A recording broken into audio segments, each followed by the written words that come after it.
تو ہم تقدیر کے اوپر ایمان رکھتے ہیں، ہم اللہ کے اوپر ایمان رکھتے ہیں۔ اللہ کے اوپر جو ایمان رکھتا ہے وہ مزاروں پہ جا کر کے سجدے نہیں کرتا ہے، وہ قبروں پر جا کر کے اپنی ناک نہیں رگڑتا ہے، اس کے بچے بیمار ہو جائیں تو وہ گلے میں تعویذ نہیں پہنتا ہے، اس کے ہاتھوں میں دھاگے نہیں ہوتے ہیں، اس کے گھروں میں تعویذ نہیں لٹکتے ہیں۔ جو اللہ پر ایمان رکھتا ہے وہ اپنے نفع نقصان کا مالک اگر سمجھتا ہے تو اللہ کو سمجھتا ہے۔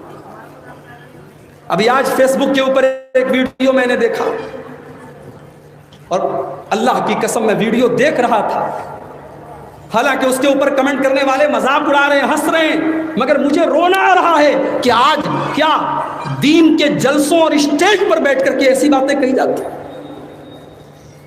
بیان کرنے والے مولانا صاحب بیان کر رہے ہیں شیخ عبد القادر جیلانی پیران پیر، جن کو غوث اعظم بھی کہا جاتا ہے۔ غوث کے معنی مددگار، اعظم کے معنی سب سے بڑا، غوث اعظم سب سے بڑا مددگار۔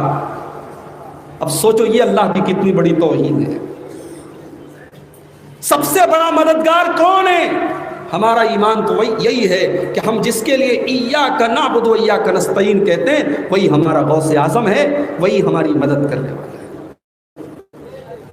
تقریر کرنے والا مولوی تقریر کر رہا ہے، غوث اعظم کی کرامت بیان کر رہا ہے، کہتا ہے لوگوں شیخ عبد القادر جیلانی کی کرامت یہ بھی تھی کہ وہ جس آدمی سے مصافحہ کر لیتے تھے اس دن اس آدمی کی موت نہیں ہوتی تھی، اس لیے صبح لمبی لائن لگتی تھی اور لوگ آ کر کے شیخ عبد القادر جیلانی سے مصافحہ کر لیا کرتے تھے تاکہ 24 گھنٹے زندگی کی گارنٹی مل جائے۔ ایک گڑیا کا بچہ تھا، ایک لوتا بچہ،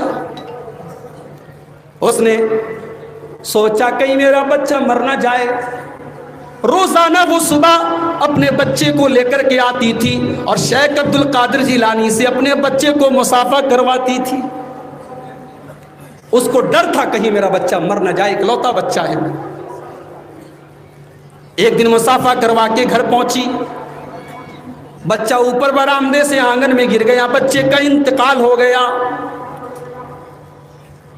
اس کو شیخ عبد القادر جیلانی کے اوپر اتنا ایمان تھا، اتنا عقیدہ تھا، اس کو یقین تھا میرے بچے نے صبح شیخ عبد القادر جیلانی سے مصافحہ کیا ہے، میرا بچہ مر نہیں سکتا ہے۔ اب یہ مولوی صاحب بیان کر رہے ہیں، میں آپ کو صرف نقل کر رہا ہوں، میں کاپی پیسٹ کر رہا ہوں۔ بچے کو لے کر کے بڑھیا آئی۔ اب مولوی صاحب بیان کر رہے ہیں کہ شیخ عبد القادر جیلانی کی ایک اور عادت تھی، مسجد میں بیٹھ کے تقریر کر رہے ہیں، درس دے رہے ہیں، سامنے پبلک بیٹھی ہوئی ہے، اچانک کہتے مر جاؤ اور سب مر جاتے تھے، پھر کہتے تھے زندہ ہو جاؤ، سب زندہ ہو جاتے تھے۔ جب بڑھیا پہنچی شیخ عبد القادر جیلانی نے کہا مر جاؤ، اب سب لوگ وہاں پہ مرے ہوئے لٹے ہیں۔ بڑھیا نے چپکے سے اپنے بچے کو بھی ان لوگوں کے بیچ میں لٹا دیا۔ اس کو اتنا بھروسہ تھا شیخ عبد القادر جیلانی کے اوپر کہ اب شیخ عبد القادر جیلانی جب یہ کہیں گے اٹھ جاؤ تو سارے لوگوں کے ساتھ میرا بچہ بھی اٹھ جائے گا۔ جب شیخ عبد القادر جیلانی نے کہا اٹھ جاؤ، سب لوگ اٹھ گئے، بچہ نہیں اٹھا۔ بڑھیا آئی، کہنے لگی پیران پیر صاحب میرا بچہ مر گیا ہے اور اسے آپ کو زندہ کرنا ہے، کیونکہ یہ آپ سے مصافحہ کر کے گیا تھا، اور ابھی میں لے کر کے آئی تو میں آپ کے جتنے سامنے آپ کے پبلک بیٹھی تھی، آپ نے کہا مر جاؤ، میں نے اپنے بچے کو بھی ان کے بیچ میں لٹا دیا، سب زندہ ہو گئے، میرا بچہ ابھی تک زندہ نہیں۔ شیخ عبد القادر جیلانی نے کہا تیرا بچہ اگر میرے کہنے پر مرا ہوتا تو زندہ ہو جاتا، وہ میرے کہنے پہ نہیں مرا ہے۔ اب بڑھیا ضد کرنے لگی میرا اکلوتا بچہ ہے اور آپ سے مصافحہ کر کے گیا ہے، آپ کو زندہ کرنا پڑے گا۔ شیخ عبد القادر جیلانی نے ہوا میں ایسے ہاتھ کیا اور جھٹکے سے اپنا ہاتھ کھینچا، بچہ زندہ ہو گیا۔ اب جتنے مرید وہاں بیٹھے تھے انہوں نے کہا شیخ صاحب یہ آپ نے ہاتھ جھٹکے سے کیا، آخر کیا کیا آپ نے؟ کہا کہ اسرائیل جو موت جو روح کو قبض کرنے والا فرشتہ ہے وہ روحوں کو لے کر کے جا رہا تھا، میں نے جھٹکے سے تمام روحوں کو نکال دیا۔ آج اس بچے کی وجہ سے جتنے مردے، جتنے لوگوں کی وہ روح لے کے جا رہا تھا، سب زندہ۔ یہ ہے اللہ کی توہین میرے پیارے۔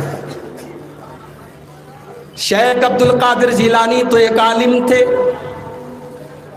ہمارے پیارے نبی کو بھی یہ اختیار نہیں دیا گیا کہ مردے کو زندہ کر سکیں۔ آپ کا اپنا بیٹا ابراہیم رضی اللہ تعالیٰ عنہ آپ کی گود میں دم توڑ رہا ہے، آپ کے بیٹے کی سانسیں اکھڑ رہی ہیں، اس کے دل کی دھڑکن رک رہی ہے، اس کی نبض ٹوٹ رہی ہے۔ اللہ کے نبی اپنے بچے کو گود میں لیے ہیں، آپ کی آنکھوں سے آنسو جاری ہیں اور موت کے سامنے آپ بھی بے بس بنے ہوئے ہیں اور آپ بڑے درد کے ساتھ رو رہے ہیں۔ آپ کی آنکھوں سے آنسو جاری ہیں اور آپ یہ کہہ رہے ہیں ان العین تدمع والقلب يحزن ولا نقول الا ما يرضى ربنا۔ اے میرے بچے ابراہیم، تیرے باپ کی آنکھوں سے آنسو بہ رہے ہیں، تیرے باپ کا دل غمگین ہے، تیرے باپ کا دل اداس ہے، تیرا باپ تیرے جانے سے دکھی ہے، مگر تیرے باپ کی زبان سے آج کوئی ایسا جملہ نہ نکلے گا جس سے تیرے باپ کا رب ناراض ہو جائے، تیرا اللہ ناراض ہو جائے۔ اے میرے بچے، تیرا باپ بھی تجھے آج موت سے نہیں بچا سکتا۔ نبی اپنے بچے کو موت سے نہیں بچا سکتے۔ شیخ عبد القادر جیلانی جس کو چاہے زندہ کر دیں۔ میرے بھائیوں، یہ اللہ تبارک و تعالیٰ کی توہین نہیں ہے تو اور کیا ہے؟ اسی کو اللہ نے قرآن میں کہا وَمَا قَدَرُ اللَّهَ حَقَّ قَدْرِهِ، ان لوگوں نے اللہ کی قدر نہیں کی جیسی کرنی چاہیے تھی۔ تو سب سے پہلی کامیابی کی سیڑھی کیا ہے؟ ایمان لاؤ اللہ کی۔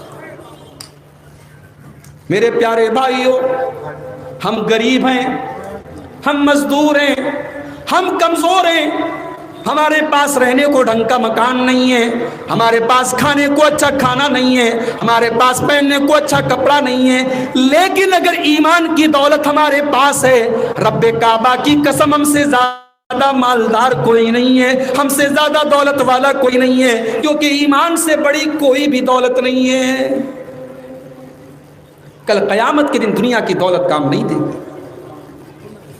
کل قیامت کے دن ایک بندہ آئے گا، وہ اللہ کی بارگاہ میں زمین بھر کے سونا دینے کی کوشش کرے گا، زمین بھر کے سونا دے گا اور کہے گا اے اللہ تو مجھے جہنم کے عذاب سے بچا لے۔ اللہ فرماتا ہے ما تقبل من احدہم، تو زمین بھر کے سونا تو لایا ہے مگر ایمان تیرے پاس نہیں ہے، تو ایمان لے کر کے نہیں آیا ہے۔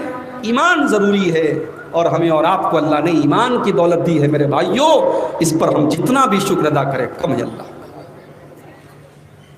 ہمارے بنارس میں آ جائیے آپ،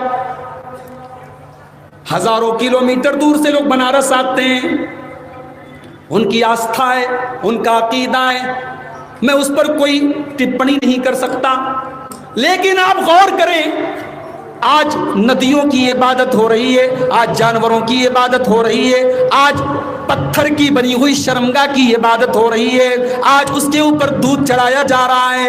میرے پیارے بھائیوں، کیا منظر، یہ منظر دیکھ کر، یہ چیزیں دیکھ کر کیا آپ کا دل اللہ کے شکر سے لبریز نہیں ہو جاتا؟ کیا آپ کے دل میں اللہ کا شکر ادا کرنے کا جذبہ نہیں پیدا ہوتا کہ اللہ نے آپ کو توحید والا بنایا، اللہ نے آپ کو ایمان والا بنایا؟ یہ اتنی بڑی دولت ہے میرے بھائیوں، دنیا کی کوئی دولت اس کا مقابلہ نہیں کر سکتی۔